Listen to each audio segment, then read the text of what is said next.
সালটি ছিল 2018। ঘটনাটার দিন আমি আমার রুমে বসে বসে টিভি দেখতেছিলাম। ঘড়িতে রাত প্রায় তখন 9টা বাজে। উল্লেখ্য, আমাদের বাড়িটা একটু নির্জন, আর প্রতিবেশীদের বাড়িও আমাদের বাড়ি থেকে বেশ খানিকটা দূরে দূরে। তো মূল ঘটনায় আসা যাক। সেদিন এক বিশেষ কারণে আমার মা বাবা আমাকে বাসায় একা রেখে আমার খালামণিদের বাসায় গিয়েছিলেন।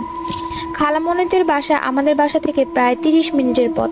আমি সাধারণত ভূত প্রেতের বিশ্বাস করি না, তাই আমি বাসায় একাই ছিলাম। কোনো ভয় লাগেনি, কারণ রাতে তাদের ফিরে আসার কথা, মানে আমার মা বাবাদের ফিরে আসার কথা ছিল। টিভি দেখতে দেখতে মনে হলো আমার পাশের রুমের দরজা দপ করে শব্দ করে খুলে গেল। আমি সোফা থেকে উঠে রুমটির কাছে গেলাম শব্দের উৎস খুঁজতে, কিন্তু ওখানে গিয়ে আমার মনে পড়লো যে ওই রুমের দরজাটা তো খোলাই থাকে।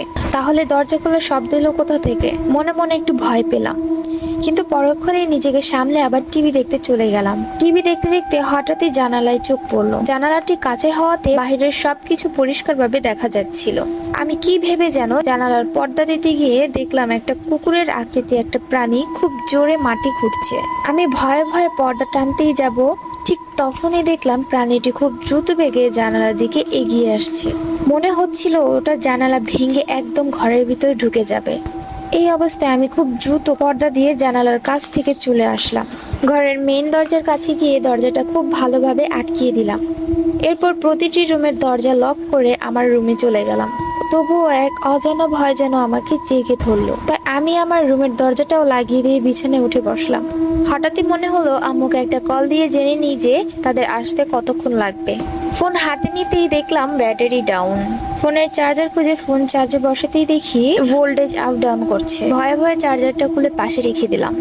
ঠিক তখনই দেখলাম ফোনটা হঠাৎ ভাইব্রেট করছে। এটা দেখে আর নিজেকে সামলাতে পারলাম না।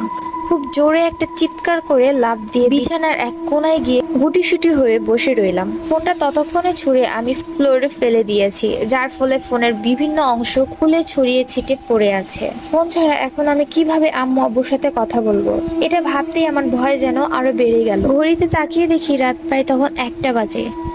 এখনো সকাল হতে অনেক দেরি। আম্মু আব্বু কখন আসবে তাও জানি না। এতটা সময় আমি একা কিভাবে থাকব? এইসব ভাবতে ভাবতে পাশের রুম থেকে শুনতে পাই মেইলি কণ্ঠে কেউ গুনগুন করে খুব অদ্ভুতভাবে একটি গান গাইছে। কণ্ঠটি শুনে মনে হলো এটি কোনো যুবতী মেয়ে গাইছে, তবে খুব ভারী গলায়। ধীরে ধীরে গানের তীব্র যেন বেড়েই চলছে। কিছুক্ষণ পরে মনে হলো আমার রুমের ঠিক বাইরে দাঁড়িয়ে কে যেন গান গাইছে। আমি একটু মনোযোগ দিয়ে সবটা শোনার চেষ্টা করতে হঠাৎ গান গাওয়া বন্ধ হয়ে গেল। আর ঠিক তখনই মনে হলো আমার রুমের দরজার বাইরে থেকে কেউ খুব জোরে ধাক্কা দিচ্ছে। মনে হচ্ছে আর একটু হলেই দরজা ভেঙে পড়ে যাবে। এই অবস্থায় আমার সমগ্র শরীর ভয়ে শীতল হয়ে গিয়েছে। মনে হচ্ছে আজ বোধহয় আর রক্ষে নেই। আজ রাতটাই মনে হয় আমার জন্য শেষ রাত। একটু পরেই ভাবলাম যা কিছু হয়ে যাক, এত সহজেই হার মানলে চলবে না।